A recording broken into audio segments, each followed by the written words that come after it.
Assalamualaikum warahmatullahi wabarakatuh. Perkenalkan, nama saya Kayla Putri Fadia dengan NIM C1040. Saya akan menampilkan review materi dari pertemuan pertama hingga pertemuan terakhir pada sesi UTS. Pada minggu ini, kami mempelajari mengenai cara mengidentifikasi ciri seksual sekunder dan ciri seksual primer serta reproduksi ikan teleostei. Pembedahan ikan diawali dengan melakukan tusukan pada medula oblongata menggunakan alat bedah. Proses pembedahan ikan nila dan ikan mas dimulai dari operculum hingga melewati area lubang urogenital. Sedangkan pada ikan lele, dimulai dari bagian ventral membentuk pola menyerupai huruf T hingga mendekati daerah sirip pektoral. Ketiga ikan tersebut merupakan kelompok ikan teleostei. Winarti dan Hanik 2022 menyatakan teleostei termasuk kelompok ikan bertulang sejati dengan ciri rangka keras, sistem pernafasan berupa insang yang terlindungi oleh penutup insang, serta permukaan tubuh yang dilapisi sisik. Kelompok teleostei memiliki ciri seksual primer berbeda berupa organ reproduksi secara anatomi antara jantan dan betina, yaitu testis dan ovarium yang mengatur produksi gamet masing-masing jenis kelamin. Sarma et al. 2022.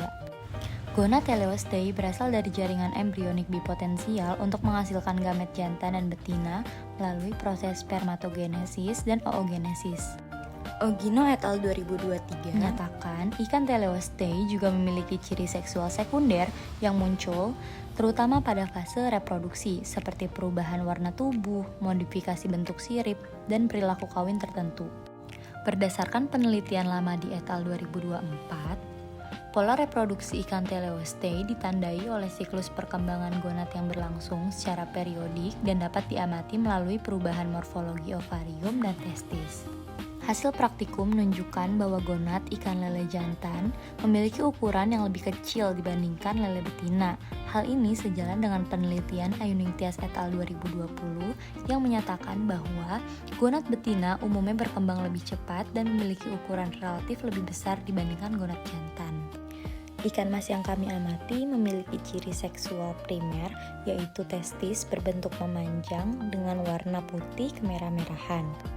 Hal ini didukung oleh Ismianto et al. 2025 yang menyatakan alat reproduksi pada ikan mas jantan berupa dua testis berbentuk memanjang menyerupai pita dengan warna putih kekuningan yang cenderung pucat. Gonad ikan nila betina relatif lebih besar dibandingkan gonad ikan nila jantan. Hal ini didukung oleh literatur Ramadini et al. 2024 yang menyatakan gonad betina berkembang lebih besar karena berfungsi dalam pembentukan dan pematangan telur sehingga memberikan kontribusi yang signifikan terhadap bobot tubuh. Mempelajari reproduksi kelompok teleostei penting untuk memahami hubungan antara ciri seksual primer berupa struktur anatomi gonad dan salurannya dengan ciri seksual sekunder yang tampak secara eksternal sebagai penanda kematangan dan fungsi reproduksi. Praktikum ini memudahkan identifikasi jenis kelamin dan status reproduktif ikan secara lebih akurat. Kemudian minggu selanjutnya dilanjut dengan mengetahui ciri seksual sekunder dan ciri seksual primer pada kelompok Avertebrata. Praktikum hari ini mengidentifikasi ciri seksual sekunder dan primer pada kelompok Avertebrata. Krustasea merupakan kelompok Avertebrata terutama pada ordo Arthropoda seperti udang, kepiting, dan lobster. Kepiting jantan memiliki sepasang capit yang lebih panjang dan besar, sedangkan kepiting betina memiliki capit yang relatif lebih kecil. Kepiting memiliki ciri seksual sekunder berupa abdomen jantan yang berbentuk segitiga meruncing, sedangkan abdomen betina berbentuk membulat cekung. Ciri seksual primer pada kepiting ditandai oleh perbedaan alat kelamin internal dan eksternal secara langsung. Kepiting jantan memiliki sepasang gonopod untuk menyalurkan spermatofor, sedangkan betina memiliki spermateka untuk penyimpanan sperma dan pleopoda pada perut untuk membawa telur. Kedua kepiting yang diidentifikasi memiliki jumlah duri karapas sebanyak 24 dan 2 antena serta 2 antenula. Ciri sekunder pada lobster dapat dibedakan dari bobot tubuh dan warna capitnya. Lobster jantan relatif lebih besar dibandingkan lobster betina dan terdapat bercak atau garis merah pada capitnya. Pembedaan kelamin pada lobster dapat dikenali dari struktur di bagian bawah tubuh, di mana betina memiliki benjolan pada pasangan kaki antara kaki kedua dan ketiga, sedangkan jantan menunjukkan benjolan yang terletak pada ruas kaki keempat. Hasil identifikasi menunjukkan bahwa lobster betina dan lobster jantan sama-sama memiliki 4 pasang kaki jalan dan 4 pasang kaki renang. Ciri seksual sekunder pada udang dapat diidentifikasi dengan mengamati warna tubuh udang, di mana udang jantan terlihat lebih cerah dan ukurannya lebih kecil dibandingkan udang betina.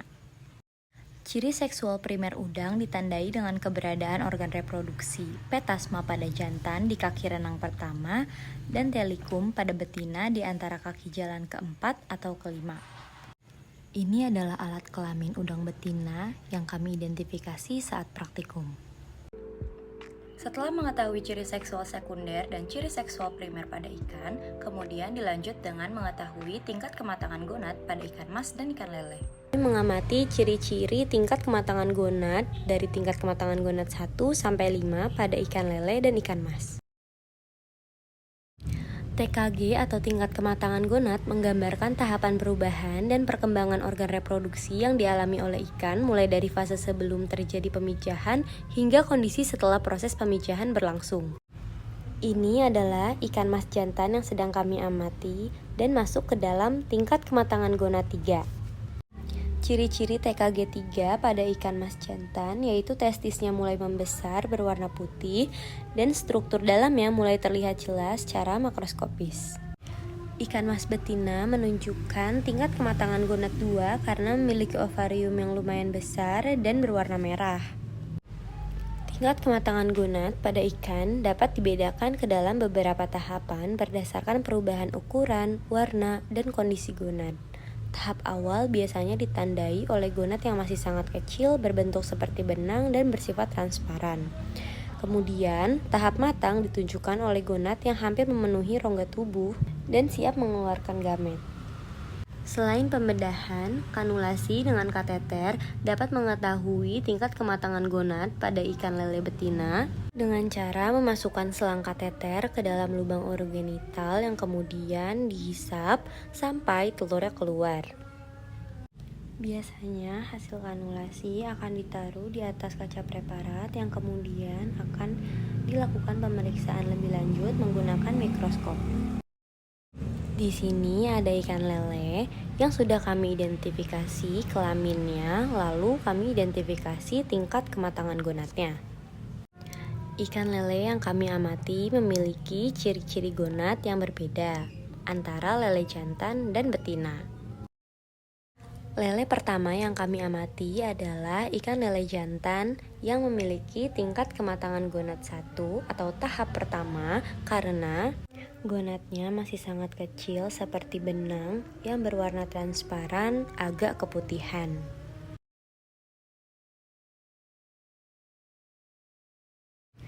Lele kedua yang kami identifikasi adalah lele betina yang sudah masuk tingkat kematangan gonad 2 yang memiliki ciri ovarium mulai membesar dan berwarna kemerahan. Lele terakhir yang kami identifikasi adalah lele betina yang sudah masuk tingkat kematangan gonad 3 karena memiliki ciri ovarium yang tebal dan warna agak kehijauan. Selain dengan metode pembedahan dan metode kanulasi menggunakan kateter, mengetahui tingkat kematangan gonad pada ikan dapat dilakukan dengan teknologi USG. Kegiatan pertama dilakukan dengan pemantauan perkembangan gonad menggunakan teknologi ultrasonografi atau USG. Teknologi ini mampu menampilkan visualisasi secara real-time dan dapat memberikan hasil yang akurat dalam mengidentifikasi jenis kelamin. Tahap selanjutnya mengukur panjang total dari ikan lele.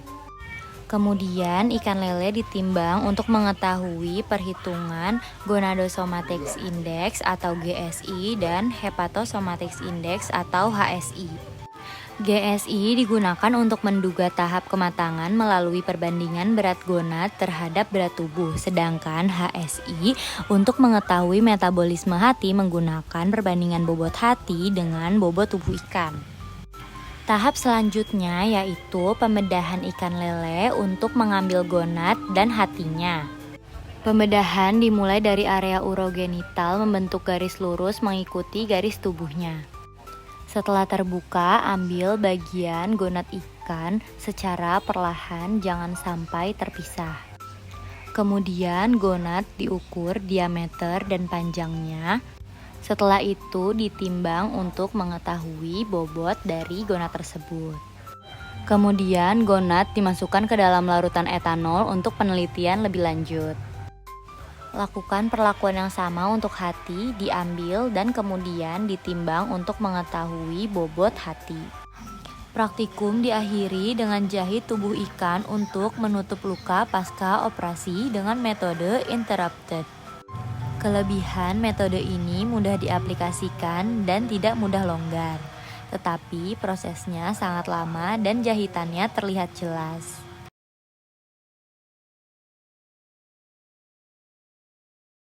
Pada praktikum sebelumnya telah diketahui panjang tubuh ikan, bobot hati, serta bobot gonad yang nantinya akan digunakan untuk perhitungan sebaran diameter telur serta nilai fekunditas. Fekunditas merupakan parameter penting yang menunjukkan jumlah telur yang dihasilkan oleh induk ikan sebelum proses pemijahan. Nah, prosedur pertama itu membagi bagian gonad menjadi 3 bagian. 3 bagian tersebut yaitu posterior, median, dan anterior. Dari ketiga bagian tersebut, kemudian ambil telur dengan berat keseluruhan 1 gram dari bagian arterior, median, dan posterior. Kemudian ambil preparat untuk mengamati sebaran diameter telur di bawah mikroskop. Di sini kami sedang menghitung jumlah telur dengan metode hitung satu-satu yang memiliki kelebihan akurasi tinggi tetapi tidak efisiensi waktu karena sangat memakan waktu yang lama. Kekurangan lainnya, telur menjadi mudah rusak dan hancur.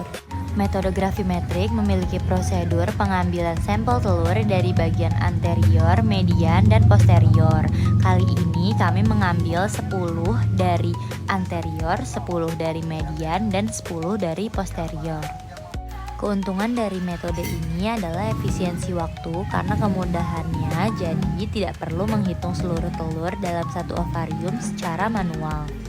Setelah sampel disusun di atas kaca preparat, kemudian sampel diamati di bawah mikroskop dengan ketelitian 0,01 mikrometer. Jika didapatkan sampel telur yang bulat sempurna, hanya dilakukan 1 kali pengukuran diameter horizontal, sedangkan jika telur oval dilakukan 2 kali perhitungan, yaitu diameter horizontal serta diameter vertikal. Data-data tersebut nantinya akan dimasukkan ke dalam Excel untuk diolah menjadi frekuensi sebaran diameter telur pada ikan lele yang sudah diamati. Ini adalah hasil sebaran diameter telur yang telah kami olah. Cukup sekian dan terima kasih sudah menonton video review materi selama sesi UTS. Mohon maaf apabila ada kesalahan. Wassalamualaikum warahmatullahi wabarakatuh.